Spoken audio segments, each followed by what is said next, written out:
আসসালামু আলাইকুম সুপ্রিয় শিক্ষার্থীবৃন্দ, আপনারা যারা অর্ধবার্ষিক পরীক্ষার্থী, আপনাদের আশা করি এই যে বছরের শুরু থেকে এখন পর্যন্ত আপনারা নিজেদেরকে খেলাধুলায় বা বিভিন্নভাবে অনেক সময় অপচয় করে ফেলছেন। এখন যখন বায়োলজি বই খোলেন তখন চোখে শুধু ধোঁয়াশা দেখেন। তো আমরা যারা চোখে ধোঁয়াশা দেখে তাদের জন্য সংক্ষেপে একটা সাজেশন নিয়ে আসছি। এই সাজেশনটা থেকে আশা করি আপনারা যদি এই সাজেশনটা শেষ করেন, আশা করি আপনার পরীক্ষায় 50 থেকে 60 নাম্বার পাওয়ার সম্ভাবনা থাকবে। ঠিক আছে, দেখেন আমরা প্রথমে কি রাখছি, প্রথম অধ্যায় থেকে আমরা কি রাখছি, 5টি রাজ্যের রাজ্যগত বৈশিষ্ট্য। 5টা রাজ্য কি কি দেখো তো, মনেরা, প্রোটিস্টা, পাঞ্জাই, প্লান্টি, অ্যানিমেলিয়া। এই 5টা রাজ্যের রাজ্যগত বৈশিষ্ট্য, অর্থাৎ তাকে এই রাজ্যে কেন রাখা হয়েছে, এর বৈশিষ্ট্যগুলো, সবগুলা রাজ্যের এভাবে বৈশিষ্ট্যগুলো আমরা মুখস্থ করব। এই রাজ্যগুলো থেকে আপনাদের একটা প্রশ্ন আসার সম্ভাবনা সবচাইতে বেশি। ঠিক আছে, তারপর আসে মানুষের শ্রেণীবিন্যাসগত বৈশিষ্ট্য। মানুষের শ্রেণীবিন্যাসগত বৈশিষ্ট্য বলতে কি বোঝে, মানুষকে আসলে কোন রাজ্যে রাখা হয়েছে, মানুষের রাজ্য কি, যেটাকে আমরা বলি মানুষ কোন রাজ্যের, মানুষ এনিমেলিয়া রাজ্যের। ঠিক আছে, মানুষকে কেন এনিমেলিয়া রাজ্যে রাখা হয়েছে তার বৈশিষ্ট্য। তারপরে মানুষের পর্ব কি, মানুষ হলো করডাটা পর্বের, কেন মানুষকে করডাটা পর্বে রাখা হয়েছে, কারণ মানুষের জীবনের কোন এক পর্যায়ে তাদের দেহে কি থাকে, নটোকর্ড থাকে, এ কারণে মানুষকে করডাটা পর্বে রাখা হয়েছে। এই যে শ্রেণীবিন্যাসগত বৈশিষ্ট্যটা আছে, আমরা এই বৈশিষ্ট্যটা মুখস্থ করব। তারপর আসি দ্বিপদ নামকরণের পদ্ধতি। দ্বিপদ নামকরণের পদ্ধতিটা আমাদের বেশিরভাগ ক্ষেত্রে দেখা যায় কোনো একটা সৃজনশীল প্রশ্নের শেষের ঘতে আসে। ঠিক আছে, তো আমরা দ্বিপদ নামকরণের পদ্ধতিটা কিভাবে পড়বো দেখো, এটা একেবারে সহজ, আশা করি তোমরা সবাই পারো। দ্বিপদ নামকরণের প্রথম প্রথম যেটা আছে, নামকরণটি ল্যাটিন ভাষায় লিখতে হবে অথবা ল্যাটিন ভাষার মতো করে লিখতে হবে। 2 নম্বর আছে বৈজ্ঞানিক নামের দুটি অংশ থাকবে, প্রথম অংশটি গণ, দ্বিতীয় অংশটি প্রজাতির নাম। 3 নম্বর আছে জীবজগতের প্রতিটি বৈজ্ঞানিক নামকে অনন্য হতে হবে, অর্থাৎ ইউনিক হবে, এটা কারোর সাথে কারো কোনো মিল থাকবে না, এটাকে বলা হয় অনন্য হওয়া। 4 নম্বর বৈজ্ঞানিক নামের প্রথম অংশের প্রথম অক্ষর বড় হবে, বাকি অক্ষরগুলো ছোট হবে।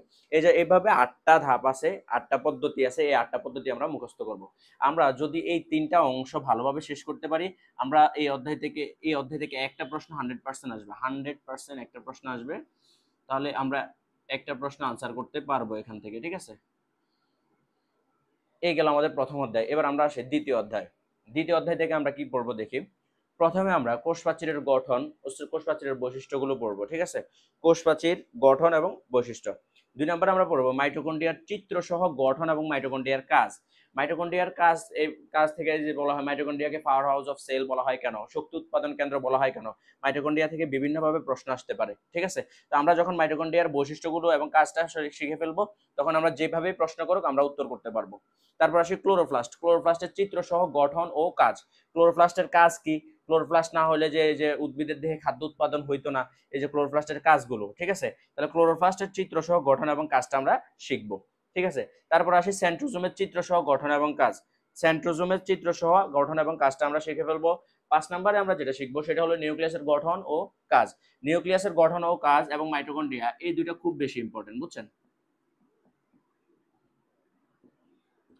এই দুইটা আপনারা খুব বেশি করে পড়বেন, এই দুইটা খুব বেশি ইম্পর্টেন্ট। তারপর আসি, এই যে চিত্রগুলো বললাম, এই 1 থেকে 5, 1 থেকে 5-এর ভিতর থেকে একটা প্রশ্ন আসার সম্ভাবনা সবচাইতে বেশি।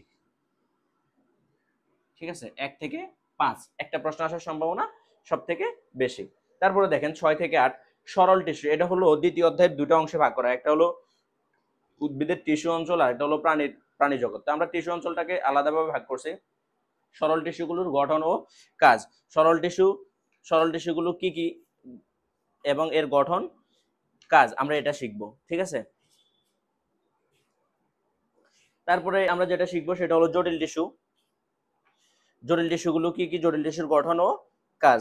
তারপর আমরা শিখবো পেশি টিস্যু, পেশি টিস্যুর গঠন ও কাজ। ঠিক আছে, আমরা এই 3টা জিনিসও শিখবো।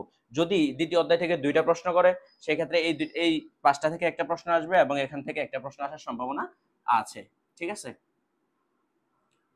তবে দ্বিতীয় অধ্যায় থেকে 2টা প্রশ্ন আসারই সম্ভাবনা বেশি, সবচাইতে বেশি, যেহেতু আপনাদের 7টা প্রশ্ন দিবে 5টা অধ্যায় থেকে, সেক্ষেত্রে দ্বিতীয় অধ্যায় থেকে 2টা প্রশ্ন আসার সম্ভাবনা সব থেকে বেশি। ঠিক আছে, এখন আমরা চলে যাব তৃতীয় অধ্যায়ে।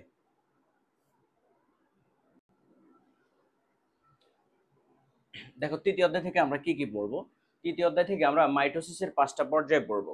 মাইটোসিসের পর্যায়গুলো কি কি, প্রোপেজ, প্রোমেটাফেজ, মেটাফেজ, অ্যানাফেজ, টেলোফেজ। এই যেগুলোর বৈশিষ্ট্য চিত্র সহ আমরা শিখবো। ঠিক আছে, এই 5টা পর্যায়ে আমরা ভালোভাবে মুখস্থ করব। ঠিক আছে, তারপর আমরা পড়বো মাইটোসিসের গুরুত্ব। তৃতীয় অধ্যায় থেকে আমরা এই দুইটা জিনিস পড়লে যদি তৃতীয় অধ্যায় থেকে প্রশ্ন করে তাহলে আমরা আশা করি আমরা এখান থেকে সিকিউ এর আনসার করতে পারবো। তারপর দেখি চতুর্থ অধ্যায়। চতুর্থ অধ্যায় থেকে মাস্ট কোশ্চেন থাকবে, ঠিক আছে। আমরা দেখি সালোক সংশ্লেষণ প্রক্রিয়ায় শর্করা প্রস্তুতি। প্রথম আমরা যেটা পড়বো, সালোক সংশ্লেষণ প্রক্রিয়ায় উদ্ভিদ কিভাবে শর্করা প্রস্তুতি করে, আমরা এই প্রক্রিয়াটা পড়বো।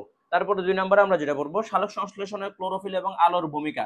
আমার কাছে মনে হয় খুব ইম্পর্টেন্ট হলো এটা, সালোক সংশ্লেষণে ক্লোরোফিল এবং আলোর ভূমিকা। সালোক সংশ্লেষণে আলো কি প্রভাব ফেলে, ক্লোরোফিল কি প্রভাব ফেলে, উপস্থিতি এবং অনুপস্থিতি, ঠিক আছে। তো সেই ক্ষেত্রে আমরা সালোক সংশ্লেষণের ক্লোরোফিল এবং আলোর ভূমিকাটা ভালোভাবে পড়বো। দেন আমরা পড়বো সবাত শ্বসন ও অবাত শ্বসনের গুরুত্ব। সবাত শ্বসন ও অবাত শ্বসনের গুরুত্ব। 4 নাম্বার আমরা পড়বো শ্বসনের গুরুত্ব। আমরা এই 4 অধ্যায় থেকে যেগুলো দিছি এগুলো যদি আমরা ভালোভাবে পড়ি তাহলে আমরা আশা করি 4টা প্রশ্নের উত্তর করতে পারবো।